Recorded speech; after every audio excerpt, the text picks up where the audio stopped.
What's going on, squad? It's your man Unspoken Reviews, back again with another video, and today we're doing another review of Creature Commandos Episode 5, The Iron Pot. Alright guys, so another episode, although this one was a little different, not so much of an origin episode. I know we've been getting those the last couple episodes for both, GI Robot, as well as the Weasel, both played by Sean Gunn. This time it was somewhat of flashbacks in this episode, but not so much of an origin. I figure out exactly what happened to Frankenstein after his battle with the bride, as we saw in the flashback for, I think, episode 1 or 2. And it also just pushes the narrative forward. We're not dragging behind, looking back on what's going on. And the show has done a great job of still balancing those comedic elements, those action elements, as well as those origin elements that we need in the show, as well as the present day stuff that keeps things interesting and keeps the narrative moving forward. I was a little worried about that. I felt like I can't stand that too much in television shows when it is too many backstories. I like backstory and make sure I identify with characters, but it kind of sucks when each episode is doing that. But I will say Creature Commandos has kind of mixed it up to make sure the narrative is moving forward, where sometimes I use the origin and backstory of the characters to help propel the narrative. So it seems like this is the same thing with this episode. All right, so we do open with Professor McPherson. It seems that she has just showed up to teach a lecture in one of her classes, and she is actually being spied on by Frankenstein and Flag, who have teamed up since episode 4 to try to get to Palekistan to stop the Commandos from killing the princess. However, McPherson is a little different from where we saw her in episode 4. As we know, she is a bit of an expert on Themyscira and, Amazon customs. However, when she shows up to her class, she is a little unprofessional, to say the least. She's kind of sitting in front of her students, questioning them, asking them questions about Themyscira, asking them what they know, as opposed to propelling her own knowledge forward to them. She's actually sitting in the chair in front of the one girl, touching her very inappropriately, talking to her very inappropriately, and I was kind of thrown off, and I knew something was wrong when she says, she ends up writing lesbians on the board and says, let's talk about the lesbians of Themyscira. And of course, the audience is not the only one that feels uncomfortable with this. It's also Frankenstein himself, as the two of them are watching this through the glass window. I like that Frankenstein is acknowledging, well, this is very unprofessional. Flag still wants to have an opportunity to talk to her, even though she is acting weird. The way that she does announce the way Circe does have this knowledge on Themyscira, and the way that she could be talking about, the idea that Circe could be right about her visions. I like that Flag decides that he wants to pull her to the side first, because he wonders if maybe she's either making it up or has she been working alongside Circe. At the same time, the team does arrive in Palekistan. They do show up, and Alexei is waiting for them. Once again, a pretty awesome character. I love how goofy he is, while at the same time he is somewhat serious. But even though the squad does show up, Alexei is questioning why they had a need to come back, to which the bride says that it's classified. Of course, we know that they are there to kill the princess, but of course they're not going to tip Alexei off to that, because at the end of the day, Alexei is a soldier in her guard, and he is in charge, so it is his job to protect them, as well as all the soldiers surrounding him. And given in this kind of environment, they more than likely would not stand a chance in a fight. So she decides to just kind of keep that secret, and Alexei starts escorting them back to the castle. So I also like the scene where, we see Frankenstein is having a bit of a flashback moment, and we kind of see that as it's just kind of bits and pieces and flashes as they're kind of walking through the college campus, talking about their next plan. Flag is still trying to get in touch with the castle to try to warn the princess, where his calls are not going through. I thought it was really funny how Frankenstein is this giant monster, and he's walking through this college campus. Kids are freaking out because they're so scared of him. They don't know what to think. I mean, he's just casually walking through this campus as if he's not made of multiple dead body parts, and we only see bits and pieces and flashes of him fighting with the bride in the castle, and that ends that scene. And it seems that they end up going to McPherson's house, and they decide to try to find out more about her prior to her coming home. And I also like the part where Frankenstein notices a woman who's walking a cat, and he notices that it is really weird. And I cannot lie to you, I have seen a couple people out there with leashes on their cats, and I'm just kind of like, that is some very weird stuff that people are into. A leash on a dog, perfectly understandable. A leash on a cat, I just don't get it. I don't know. And it seems his body does wash up ashore to where a dog finds it, as well as an old blind gypsy woman named Bogdana. And she finds him, and she starts to touch his face, and she realizes something's wrong with her. At this point, we do see that she's blind. And, she does have the dog start to drag Frankenstein's body back to her home. And she does kind of have like this kind of herb to put on his skin. He does awaken and try to stop her because he thinks that she's attacking him, although she does tell him that that's not what she's trying to do. She is really just trying to help.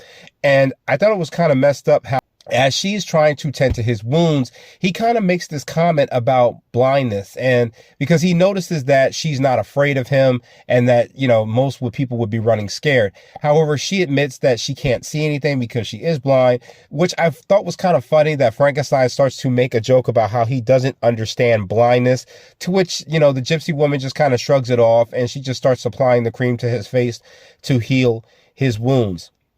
So Flag and Frankenstein are investigating McPherson's home. So there is at least some confirmation that McPherson does have a lot of knowledge about the Themyscira and Amazons. We see multiple photos of her, as well as a lot of memorabilia from the Amazons. And it makes me wonder, how did she get that?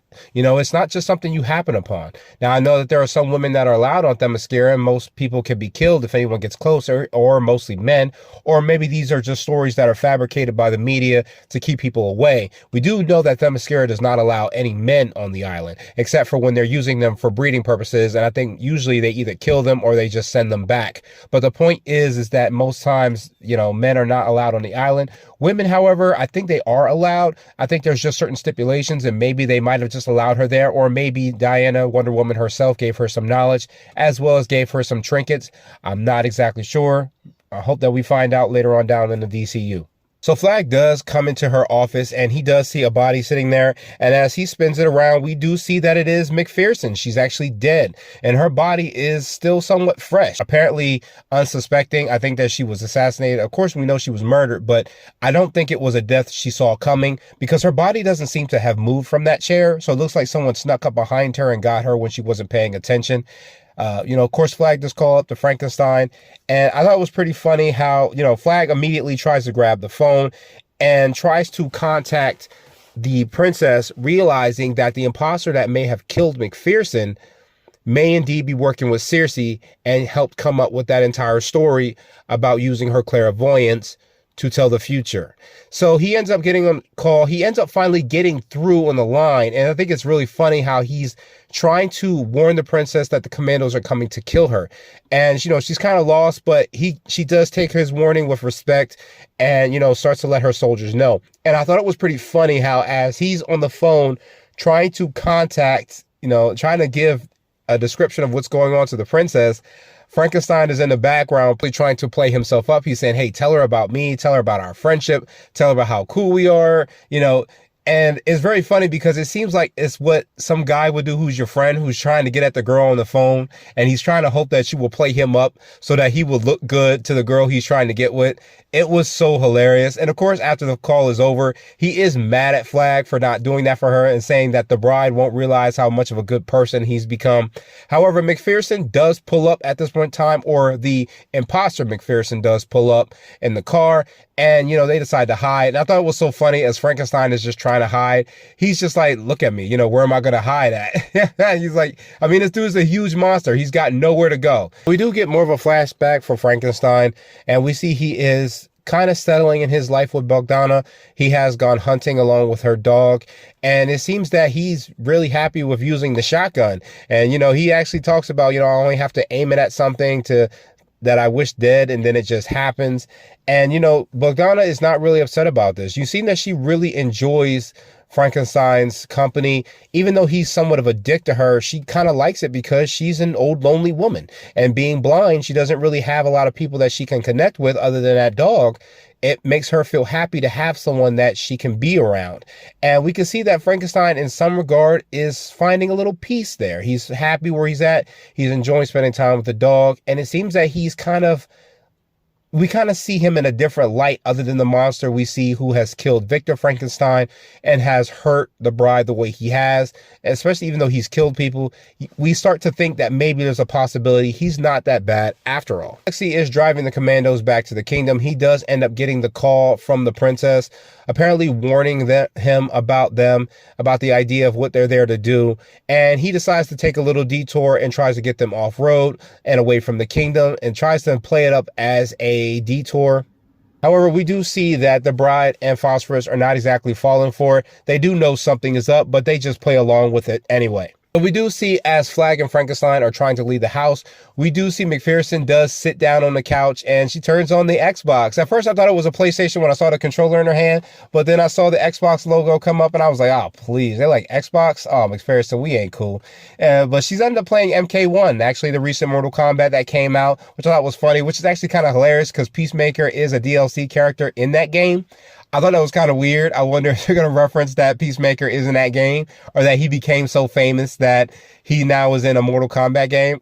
I don't know. I think that'd be pretty hilarious if we come back around to that and we find out about that in Peacemaker Season 2. However, as McPherson is playing the game, we start to notice that her face is melting. As soon as her face melted, I literally jumped out of my seat because I realized right then and there who that could be. And it is indeed Clayface. We do see Clayface is the one who has been working with Circe. He took over the identity of McPherson. That Clayface did kill her prior to McPherson actually coming to meet with Waller, because it does make sense that Circe would have a backup plan just in case things go south, which also comes to show how intuitive she is. She's not just this dumb magical princess. She does actually have a lot of cunning. She really does make a lot of backup plans. And it also solidifies that Clayface is a character in the DCU. I have heard word that they're supposed to be doing a movie for that character or a series. I'm not exactly sure. I think Matt Reeves is supposed to be spearheading that. I'm not sure. It would be pretty cool to see how Clayface becomes who he is. We do know there are different versions of Clayface. I think I did one in the Batman Cape Crusader videos I was doing. I think I was in episode 2. But Clayface is now a character and is now canon to the DCU. We do see that Alexi's soldiers do end up cornering the Commandos. Alexi does manage to lead them far away into a very abandoned part of the city.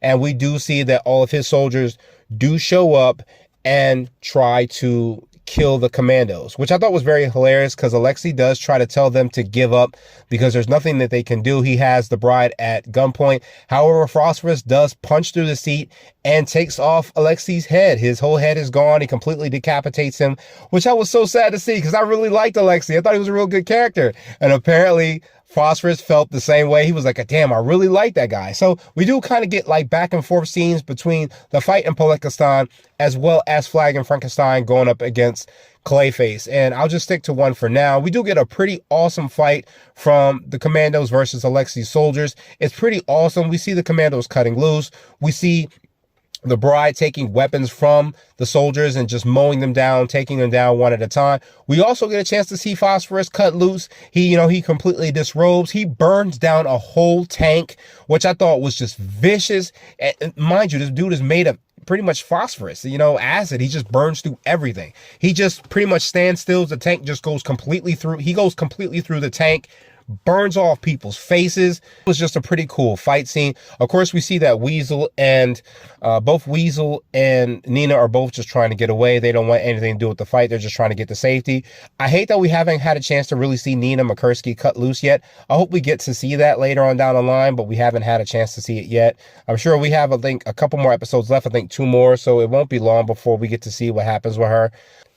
So even though the Commandos do come out on top against Alexi's soldiers, they do end up disbanding and splitting up because they can't find one another. And it seems that, the princess does give out the command to Sergei, I think her next in charge, to find each of the Commandos and eliminate them. Now, as we go back to the U.S., we see Clayface going up against Flag and Frankenstein. And I mean, he is laying into them something serious. Now, I was wondering with a character like this, were they going to kind of hold back? They do not. We do know that Flag is, even though he's a trained soldier, he's not like Batman or Superman or anyone with any kind of extreme talent outside of military training. So when Clayface gets a hold of him, he is beating dude into submission. I mean, he's slamming him into walls. He's breaking his bones.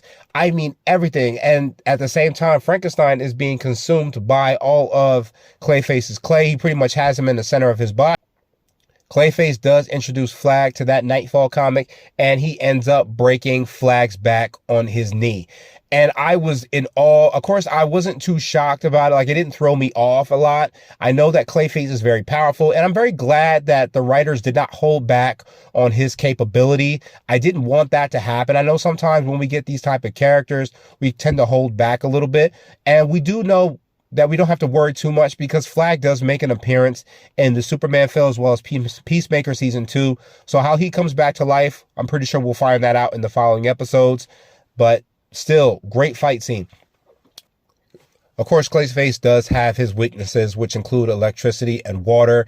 And Frankenstein manages to punch his arm through a socket and use the electricity to take out Clayface. Of course, even though he is beaten, he's not dead. Clayface just doesn't die like that. You really have to put in a lot more work to take him out. However, I've never actually seen in any version of comics where he's actually killed. If someone has seen that or read it in comics or seen it in a show, let me know. Frankenstein is trying to comfort Flag as he's dying and says, "Don't die. You know, you still have to talk to the bride for me." You know, I thought it was so hilarious as he's like, I mean, this dude is dying. He's spitting up blood. You see, he's basically holding on by a thread. And Frankenstein is just like, "Oh no, come on, you can't die. You know, you got to talk to the bride for me." And I was like, dude, he's like literally dying in your arms and you can't understand what's going on. However, we do see that Flag goes unconscious. I don't know if he dies right then and there, but he does seem to pass out. Whether he dies or he is unconscious, I'm not exactly certain, but I can't wait to see how we bring him back. I do know that I was wondering if they're going to use those gypsy herbs that Bogdana did use on Frankenstein, if he is going to use those same herbs to save Flag's life. Now, speaking of the gypsy Bogdana, we do get one more flashback before the episode's over, as we see that Frankenstein has decided to leave, much to the dismay of a very sad Bogdana. She's actually crying and sad, but Frankenstein believes it's his best interest for him to leave and go find the bride. And I noticed that the dog was nowhere. I couldn't see the dog anywhere. I thought the dog was part of their little family. And Bogdana is upset. She's trying to tell him, "Hey, look, you know, she doesn't love you. You can't force that. You don't have to leave. I don't want to be alone." And, you know, it's such a sad thing because she really has grown a kinship with him. And she's very sad to see that even though she's built this connection, he is so hyper-focused on getting with the bride that nothing else matters to him. And you can see he just has absolutely no emotional connection to none of that. He believes that the bride is just playing coy with him or playing hard to get, and that Bogdana will be okay. He's just gathering up everything he needs. And I started to notice that he was going around just tapping surfaces. And I was kind of lost as to what exactly he's doing. And she asked where the dog is, and he said, "That's why I left the dog outside, because I don't want him to get in the way of what happens next." And she goes, "What do you mean what happens?" And he takes an iron pot and he hits her with it, with the idea of telling her that he would never let her be alone. He kills Bogdana because he believes in his twisted mind that he's giving her a mercy from 1, her being old, 2, her being blind, and 3, she's sad that he's leaving. So he thinks that he's doing her a service by killing her. But he does end up using the iron pot that is hers and ends up killing her right then and there. And he does leave, to which the dog is happy and just goes with him. And that concludes the episode. Very sad ending. I thought it was just so messed up. I liked how this show kind of messed, or at least this episode kind of messed with the idea that the Frankenstein does have at least some human traits. However, by the very end of this episode, we see this dude is just twisted. He's just broken mentally. He thinks the things that he's doing is right. He is so committed to just being with the bride that nothing else matters, and that he just has his own twisted sense of mercy, of justice, of love, and that no matter what happens, he's going to do what it takes to get what he wants. And that was the episode, guys. I enjoyed the heck out of this episode. As much as I wonder sometimes if maybe the show is going to drop the ball, it keeps it going in a very steady and happy pace. I've been really enjoying this show. It's been very rare that I find moments that I don't like. The characters are funny. The fight scenes are awesome. You know, you start to notice the connection between some of the characters, watching their camaraderie as time goes on, how they fight for each other, how they're willing to save each other. It does kind of make me wonder, you know, what is going to happen with Flag? How is he going to be healed up? We do know that, you know, Frank Grillo is both in the Superman film as well as Peacemaker season 2. So obviously he's going to be alive. I mean, even though I saw the fight and it was vicious, I did not really connect with him being hurt, because we know he's going to be in those 2 episodes. Now, I don't know if they're going to flashback his character. I'm pretty sure they wouldn't waste Frank Grillo like that. He's a pretty great actor. He's been around for a minute. He's been doing his thing in both Marvel, now in DC. And I'm glad he's finally finding a stable place. I hope his character lasts for a very long time. Really great episode. James Gunn has just been doing his thing. With each passing episode, my faith in the new Superman film just keeps growing up. I know a lot of people have their opinions about it. And you know what? James Gunn is just constantly reminding me why we should trust him. You know, I know people are just, it makes me wonder if people are only harking on the idea of the Superman suit. That just seems like that's the only thing that is upsetting people. It's not even so much about the trailer. Every time I watch the trailer, I see people are just hating the suit. I don't see anybody hating anything else. You know what I mean? Everybody liked everything else in the trailer. It's just everyone's harking on the suit. And I'm like, is that your only argument? Is the suit the only argument? Do you guys think that's the only suit he's going to be wearing? I don't know. But I have my faith in James Gunn, and this show just confirms that. But I hope you guys enjoyed the review. I hope you have a happy new year, and I will catch you guys in the next one. Later.